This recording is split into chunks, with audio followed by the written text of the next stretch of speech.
母亲突然发现领养的女儿似乎并不是7岁小女孩，因为她在无意中撞见了女儿上厕所，结果凑巧发现了一个可怕的真相。What happened? She has hair. What hair? I don't think she's a little girl. 然而这还不是最恐怖的。当晚母亲提出要给养女洗澡，好借此机会验证一下自己有没有看错。可怎料养女却点名要父亲帮她洗，单纯的父亲还没意识到问题的严重性。好在艾伦巧妙地回绝了养女的要求，而随后当他放好水时，养女莉亚却磨磨蹭蹭的不肯脱衣服，甚至还对养母恶语相向。You can't tell me what to do. You're not my real mom. 养母听后瞬间愣住了，起初她还不打算跟莉亚计较。You can just stand in the tub, and I can wash your butt. 此刻的艾伦彻底失望，莉亚的表现跟初次见面时完全不一样。几天前，夫妻俩非常兴奋地来到收容所，因为他们一连生了3个儿子，最大的愿望就是能有个女儿。为了避免下一胎又是儿子，所以夫妻俩决定干脆收养一个女儿。即便莉亚要靠助行器才能走路，夫妻俩也没有丝毫介意。初次见到新爸妈的莉亚没有半点胆怯，光是打招呼就将夫妻俩哄得团团转。夫妻俩终于圆了自己的女儿梦，而3位哥哥也非常欢迎这个新妹。但很快他们就遇到了第一个麻烦，在办领养手续时，管理员说莉亚的上一任养父母给她做了手术，而这笔费用需要由新的领养家庭承担，金额足足高达7000美元。夫妻俩听后瞬间有种上当的感觉，就连莉亚腿不好这件事也没提前说明。因此夫妻俩决定先商量一下，毕竟加上一家6口的开销，这可是一笔大数目。而就在夫妻俩纠结时，莉亚却突然走到了2人面前，并且还说在这里都没有早餐吃。看着如此可怜的莉亚，妻子一咬牙决定动用家里的紧急资金。丈夫听后也支持妻子的想法，但也就是这个决定成了日后一家人噩梦的开始。回家前，夫妻俩带莉亚来到海边餐厅，这里既可以吃饭又可以游玩。然而莉亚却一改之前的画风，她明明说过自己没吃早餐，可看着眼前美味的食物，她却只吃了1口就扔下不吃了，并且在看到哥哥们去沙滩玩后，她立刻提出要养母抱自己到沙滩上去，而养母只是说先等自己吃点东西再抱。莉亚就瞬间开始抓狂，完全不像是一个温柔的7岁小女孩。并且最诡异的是，莉亚竟然脱离助行器跑了起来。这一幕就算是华佗复活都要一脸懵，更别说是夫妻俩了。但在回家的飞机上，妻子在书中找到了答案。虽然先天侏儒会让莉亚骨骼异常，但并不是完全不能走路。或许她当时只是太想去海边玩，所以才忍痛跑了出去。因此夫妻俩并没有再怀疑什么。等回到家后，夫妻俩带莉亚看了他们精心准备的房间，粉色的公主房十分漂亮。莉亚以为是母亲布置的，于是直接说这颜色太幼稚了。可当母亲说这是父亲布置的之后，莉亚就立刻变脸说自己很喜欢。这瞬间让母亲很不舒服，尤其是看到父女俩温馨的画面后，令她更加感到一丝别。但此时的她还没有往坏处想，毕竟莉亚只是个小女孩。但晚上，莉亚不仅拒绝母亲帮她洗澡，还将母亲推倒撞到了墙上。莉亚见状，直接奥斯卡影后附体，她立刻上去抱住母亲，开始疯狂道歉。而母亲见状也不好再责怪。就这样，莉亚顺利混过了洗澡这一关。可到了第2天一早，大儿子就发现家里的窗户上被画满了涂鸦，但3兄弟从来不会这么做，那么就只会是莉亚干的。然而面对母亲的质问，莉亚却再次开始了卖惨表演。刚好这时父亲走了过来，见母女俩争执不下，父亲连忙打圆场。莉亚见状趁机转移火力，假装顺嘴说出了昨晚父亲带她吃饼干的事，这让母亲立刻来了火。因为莉亚昨晚没吃完晚餐还浪费食物，可丈夫却还要偷偷给她吃饼干。莉亚不停地在一旁拱火，母女矛盾瞬间就被她转移成了夫妻矛盾。奸计得逞的莉亚十分得意，夫妻俩最终吵得不欢而散。下午艾伦跟好闺蜜说起了这些事，她好奇莉亚的变化为何如此之大，加上前任领养家庭把她送回了领养机构，难不成莉亚真的有什么问题？可闺蜜却劝她不要胡思乱想，一个瘸腿小女孩能掀起什么风浪？艾伦听后觉得在里边打消了顾虑。可第2天艾伦在准备午餐时，莉亚却突然走进来说想要帮忙，她趁母亲不注意时拿起了菜刀。艾伦觉得危险，连忙上前制止，可莉亚却十分顽固，不听劝阻。见状，艾伦只能强行制止。可这时莉亚却再次说出了那句话。而就在这时，莉亚突然放下菜刀，脸上还露出了十分诡异的笑容。原来是父亲赶了过来。莉亚见状再次开始表演，说自己好心帮母亲的忙，可母亲却无缘无故的生气并责骂她。这番话再次激起了父母间的矛盾。母亲觉得莉亚很危险，可丈夫听后却觉得艾伦很荒唐，一个行动不便的小女孩何来危险？夫妻俩再次闹得不欢而散。事后父亲来到房间里安慰莉亚，而莉亚又怎么会放弃这种告状机会？她不断装出一副受害者的样子，茶言茶语地细数着母亲这些天的偏心，以此来博取父亲的同情。而不知情的父亲也成功被带偏。可到了当晚半夜，艾伦突然被几声怪声吵醒，定睛一看，发现是莉亚来到了房间里。最恐怖的是，他手里竟然拿着一小刀，脸上还露出了诡异的微笑。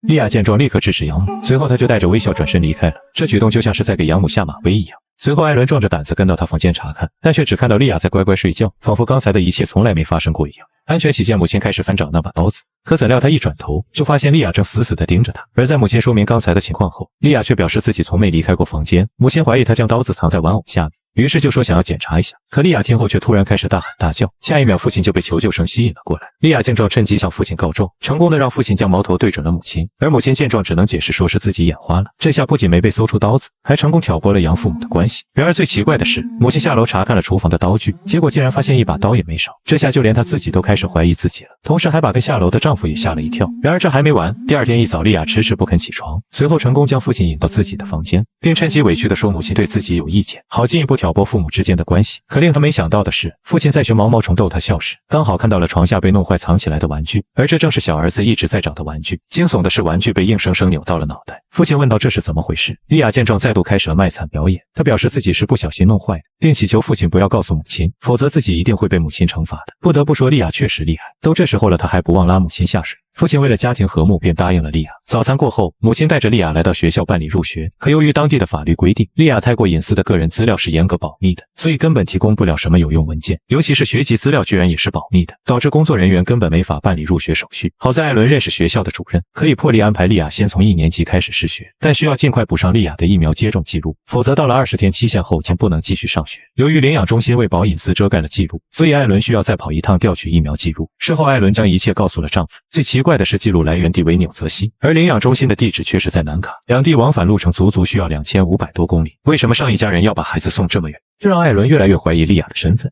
可丈夫却觉得艾伦是在瞎担心，打电话去问一下领养中心不就行了。于是为了拿到莉亚的疫苗接种记录，艾伦立刻给领养中心打了电话。可怎料对方的号码竟然注销停用了。预感不妙的艾伦立刻上网查询，结果发现领养中心竟然永久关闭了。这下艾伦更加慌了。他急忙联系了当初办理手续的工作人员，一方面是想拿到莉亚的疫苗记录，另一方面是打听领养中心关闭是怎么回事。可对方的回答却十分耐人寻味，对方表示莉亚一切正常，而且莉亚是幸运的那个，还告诫艾伦不要继续追查，否则肯定会被牵连进来。接着对方就慌慌张张地挂断了。这些云里雾里的回答让艾伦更懵了。然而一波未平一波又起，艾伦被叫到了莉亚的学校。上次的主任告诉艾伦，莉亚用助行器故意撞伤了好几人。鉴于莉亚不仅没有疫苗记录，同时还在学校里故意惹是生非，所以主任表示只能让她暂时退学，等拿到她的疫苗记录之后再办理入学。最终莉亚上午刚入学，下午就被学校强制退学。可莉亚对此却十分高兴，因为她之前就说过不想上学，所以大概率就是她为了退学故意捣乱的。艾伦想通过聊天侧面打探一下，可怎料莉亚早就有所防备，无论艾伦问什么，莉亚都闭口不答。眼看养母不停提问，于是莉亚直接打开了一旁的车门，这瞬间吓得艾伦方寸大乱，差点发生车祸。好在最终车子安全停在了路边。气愤的艾伦下车对着莉亚一顿训斥，然而莉亚却毫不在意，甚至直接哼起了歌。艾伦见状也拿他没办法。不过好在当晚他查到了最新消息，原来领养中心因涉嫌伪造文件被调查，并且曾多次涉及诈骗钱财和恶意篡改文件，因此被州政府强制关门停业了。艾伦还加入了一个领养中心的受害者群组，有些家庭被骗领养了有精神问题的孩子，而有些家庭不仅没有领养到孩子，还白白搭进去了几万到几十万。艾伦被这些消息震惊到说不出话，随后他联系了群里的一个受害者，对方在领养了一个女孩后又退了回去，听起来跟莉亚的经历很像，就连口头禅也是那句你又不是我亲妈。于是两人约好了第二天见面细聊。第二天聊天时发现，对方领养的女孩也是一开始很热情，可到家没2天就立刻原形毕露，而且最恐怖的是，女孩总是有意亲近自己的丈夫，但却对自己始终充满敌意，这表现简直跟莉亚如出一辙。艾伦越听越觉得毛骨悚然，对方建议艾伦应该找一个律师咨询，可夫妻俩早就将全部积蓄给了领养中心，哪里还有钱请律师？于是他只能来到儿童保护中心求助。好在工作人员调查后告知艾伦，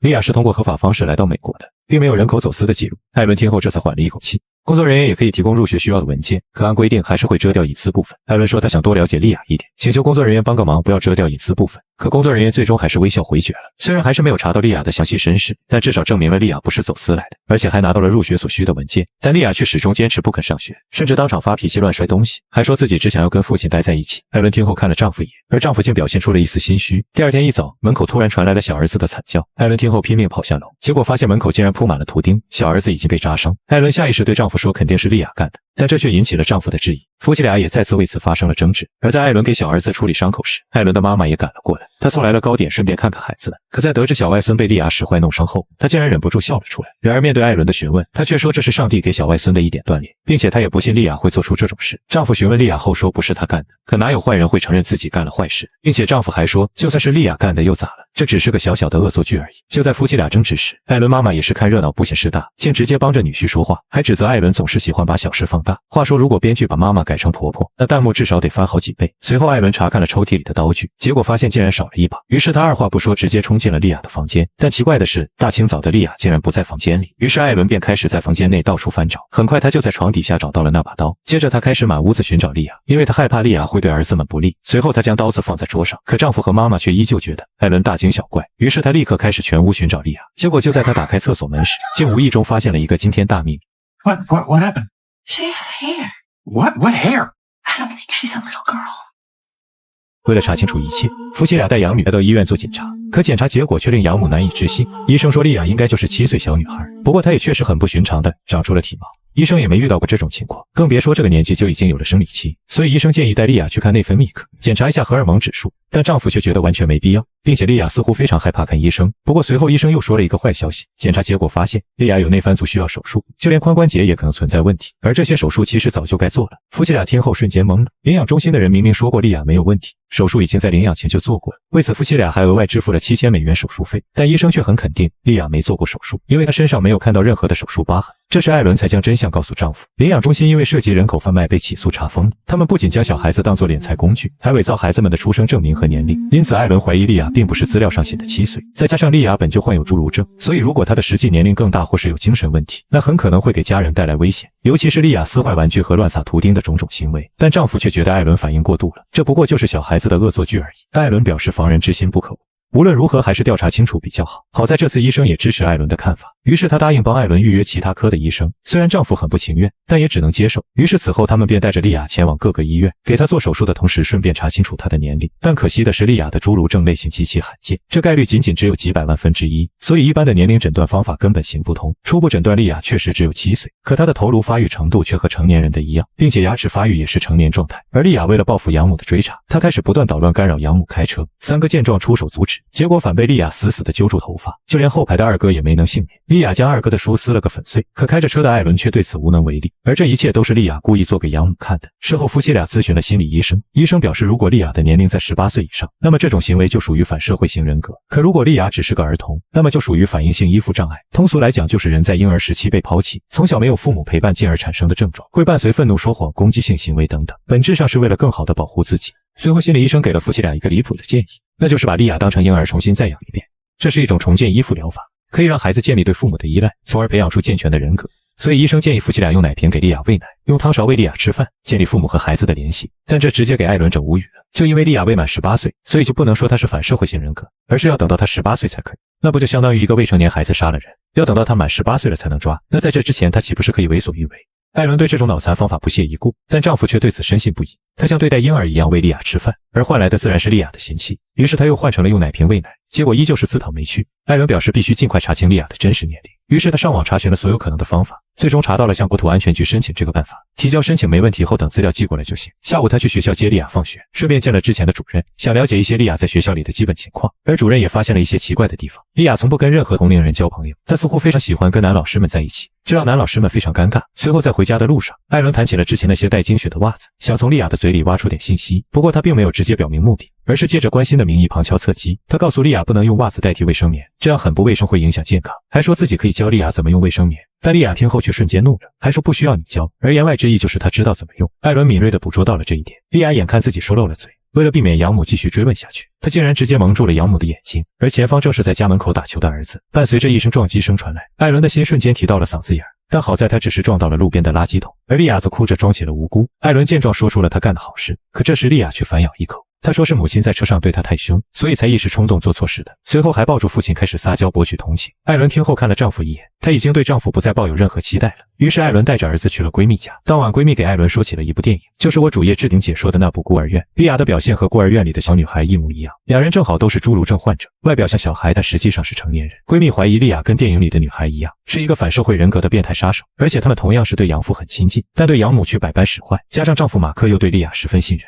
这让艾伦瞬间感到一阵后怕。第二天艾伦在家接受了电视台的采访，因为他一直致力于帮助问题儿童，多年来救助了许多患有缺陷的孩子，就连一直患有自闭症的大儿子，也在艾伦的鼓励开导下成为了数学天才，甚至12岁就被名牌大学破格录取，引导问题儿童走向正轨，令艾伦非常骄傲。而这也是他们当初领养莉亚的原因。可令他没想到的是，采访中，他突然看到了沙发下带血的卫生棉，结果让他当场呆住出了洋相。这显然是莉亚为了报复他干的好事。于是艾伦决定不再忍受。晚上等丈夫带莉亚回到家时，她当着丈夫的面怒斥莉亚，并让她自己承认都干了些什么好事，而莉亚则是一副一切尽在掌握的样子。当养父询问她时，莉亚竟然直接承认自己有了生理期。可当养父问到从什么时候开始的，莉亚却直接说问养母吧，是养母告诉她的。这话一出，养母瞬间恼了。莉亚这意思就等于说自己是被养母逼迫的，而父亲也听出了这一点。莉亚再次在父亲面前装起了无辜，这下艾伦彻底看不下去了，他直接揭露了莉亚干的所有坏事。昨天因为自己问了关于带金血的袜子，莉亚为了隐瞒就想害自己出车祸，好在最终没能如他所愿，所以他今天把带血的卫生棉扔在沙发下，目的就是想毁掉自己的采访。好在最终电视台的人没有发现，而且他还一直在利用并操纵马克，这种将别人玩弄于股掌之间的心机，怎么可能是一个小孩子能有的？艾伦大声质问莉亚到底几岁，可莉亚却只是一脸无辜的保持沉默。不得不说，莉亚这招确实高明。因为这样一来就能让养父做出错误的判断，一个是大喊大叫情绪不稳定的妻子，而另一个是不敢还嘴的无辜小女孩。这种情况下谁还会相信艾伦？于是他只能气愤地离开。不过艾伦并没有妥协，第二天他给莉亚定下了规矩，因为他再也不会将莉亚当成小孩子，所以作为成年人就要对家庭有贡献。从今往后莉亚每天都要完成家务，否则就别想获得食物。可莉亚又怎么会遵守这些规则？于是艾伦直接威胁莉亚，如果不听话就将她送去孤儿院。但莉亚也不是吃素的，她直接搬出了养父。不过并不是拿养父对自己的信任来压艾伦，反而是主动揭发了养父的秘密。原来马克负责经营的店铺被总公司关闭了，所以他这个店长也就被解雇了。而且这已经是2星期前的事了。马克告诉了莉亚，却没告诉艾伦。莉亚嘲讽艾伦连自己的丈夫都不信任自己。起初艾伦还不相信，以为是莉亚胡说挑拨离间。可上网查询后发现店铺确实停业了，而这时丈夫刚好回家，还顺便取回了国土安全局寄来的文件。艾伦查看后瞬间被吓了一跳，不过他并不想让莉亚知道，以免暴露后影响自己后续的调查。可怎料就在他喝水时，水里的怪味让他立刻喷了出来。看到莉亚手里的漂白剂，他这才反应过来是漂白剂的味道。紧接着他连忙打掉了儿子手里的水杯，随后开始对莉亚兴师问罪。可莉亚又怎么可能承认？随着两人的争执越来越激烈，马克立刻赶了过来，便对养父的询问莉亚极力否认，而马克也表示自己又没在场，所以不能断定就是莉亚干的，还转头问儿子有没有看到。这下艾伦彻底怒了，他直接拿出了那份文件，里面是关于莉亚的所有信息。马克听后立刻指责艾伦太偏执了，尤其在听到文件上写的年龄17岁时，他就更加来劲了。但艾伦立刻告诉他照片不一样，上面是另一个孩子，也就是说莉亚盗用了别人的信息。可直到这时马克依旧不愿相信，还说或许只是照片印刷的不好而已。接着艾伦开始质问莉亚，但莉亚吃定了养父会偏向自己，于是装可怜说自己很害怕，并祈求养父抱自己回房间去。不出所料，马克还是向着莉亚，于是为了收集足够的证据，艾伦拜访了莉亚的前任领养家庭。然而在得知艾伦的来意之后，对方竟然惊恐地关上了门，并且还说要是艾伦再不走就报警。这时艾伦拿出了那份文件，他可以证明莉亚的信息造假，上面还写着女人的家庭地址，所以该报警的人是艾伦才对。被这么一下，女人果然打开了门。他还说莉亚跟领养中心是一伙的，他们也被骗交了7000的手术费，所以才把莉亚送了回去。他们不想惹事，所以选择了忍气吞声。而且莉亚其实是个成年人。之后艾伦将一切告诉了丈夫，可丈夫却还是觉得这一切说不通，他始终只相信之前的那个奶瓶医生。艾伦指责丈夫居然相信莉亚而不是自己，还任由他拆散这个家庭，但丈夫却认为是艾伦老是揪着不放，所以才会让家庭氛围越来越糟糕。可这不就成了掩耳盗铃了吗？气愤的艾伦说出了丈夫被开除的事情，并且还强调是莉亚告诉自己的。这个消息让丈夫瞬间哑了，他没想到莉亚竟然背刺自己。艾伦说等录完节目回家后，他会立刻将莉亚送进精神病院。然而丈夫似乎真拿莉亚当女儿，所以他劝艾伦最好不要这么做，毕竟你马上要上电视节目了。如果一个以关爱儿童闻名的好人，转头就将另一个儿童关进精神病院，社会大众会怎么想？最终艾伦还是无奈妥协了。不过鉴于莉亚的危险性，他不允许莉亚靠近儿子们，也不会让她去学校祸害同学。反正马克现在没了工作，正好在家看着莉亚。这一刻夫妻俩的感情彻底降到了冰点，婚姻的裂缝已经大到无法修补。可随后他们还是要手牵手上电视节目，装出十分恩爱的样子。小女孩故意把哥哥的玩具扔到马路上，好让哥哥去捡玩具时被车撞死。但好在母亲及时赶到拉回了儿子，这才没有酿成悲剧。随后母亲也把将养女推倒，并怒斥丈夫为什么不看好养女。可怎料知道此时丈夫还在袒护养女。然而更加麻烦的是，刚才的一切全被出版社主编看到了。本来他今天是为了采访艾伦来的，因为艾伦经常帮助残障儿童，慢慢的也有了不小的名气。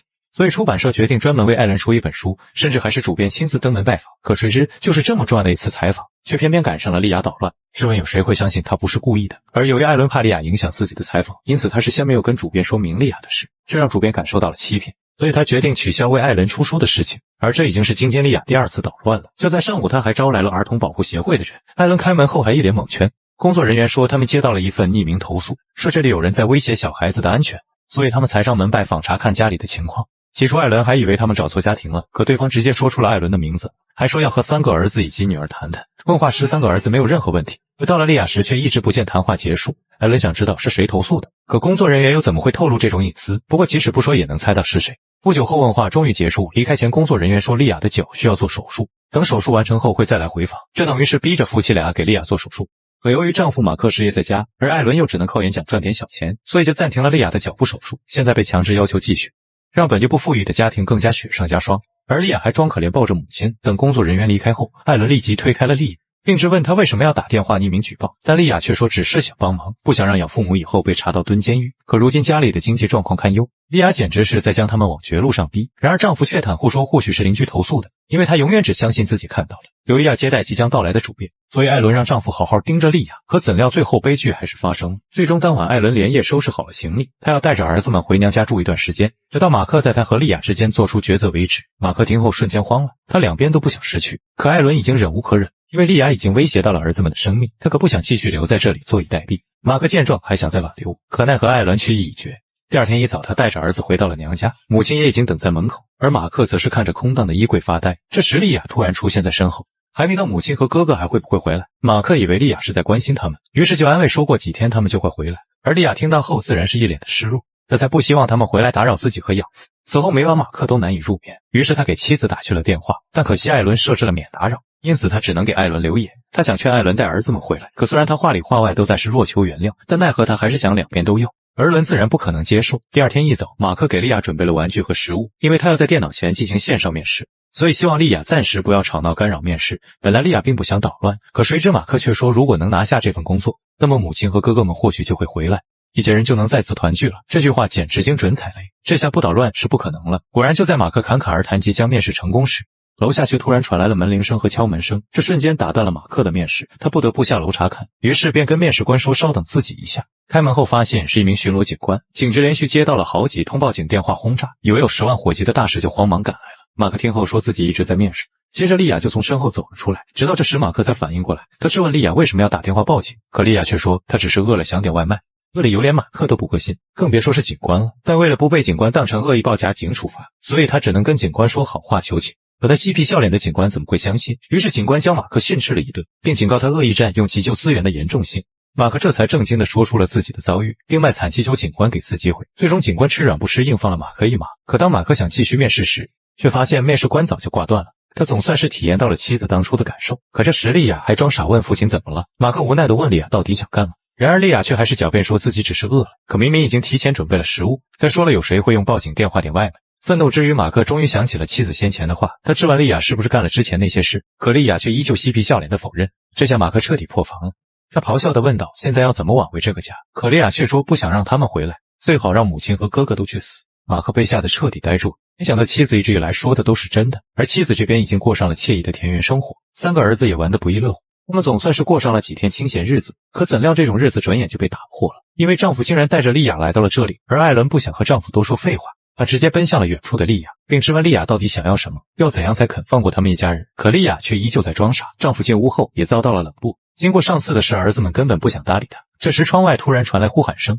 莉亚竟然将艾伦推倒在地。马克看到后立刻跑了出去，事后救护车赶了过来，因为艾伦倒下时撞到了电栅栏。通常农场为了围住奶牛，会在栅栏的铁丝上通电，好在目的只是为了吓奶牛，所以电流微弱，艾伦并无大碍。随后马克向艾伦道了歉，他终于相信了艾伦之前所说的一切，所以今天才会来到这里。一方面是为了道歉接母子4人回去，另一方面就是商量怎么处理莉亚。艾伦表示既不能带她回家，也不能送她去警察局，否则莉亚一定会颠倒黑白诬告他们，因此现在唯一的办法就是送她去精神病院。这次马克不再反对，他让妻子带儿子们回家，自己则送莉亚去精神病院。可怎料当晚马克回家时，身后竟然还带着莉亚，询问后得知那家精神病院人已经满，所以只能送到更远的另一家去。可现在天色已晚，加上外面还下着大雨，因此只能等到明天早上再送过去。为了不让儿子们受到威胁，马克将莉亚锁在了车库里，然而莉亚的举动却吓坏了夫妻俩，她一整晚都在拍打大门，完全没有一丝疲惫的样子，简直就像是一头野兽。这么下去迟早会被邻居投诉。马克见状决定下楼处理，可怎料他刚走，房子就突然停电了，同时莉亚的吵闹声也停了。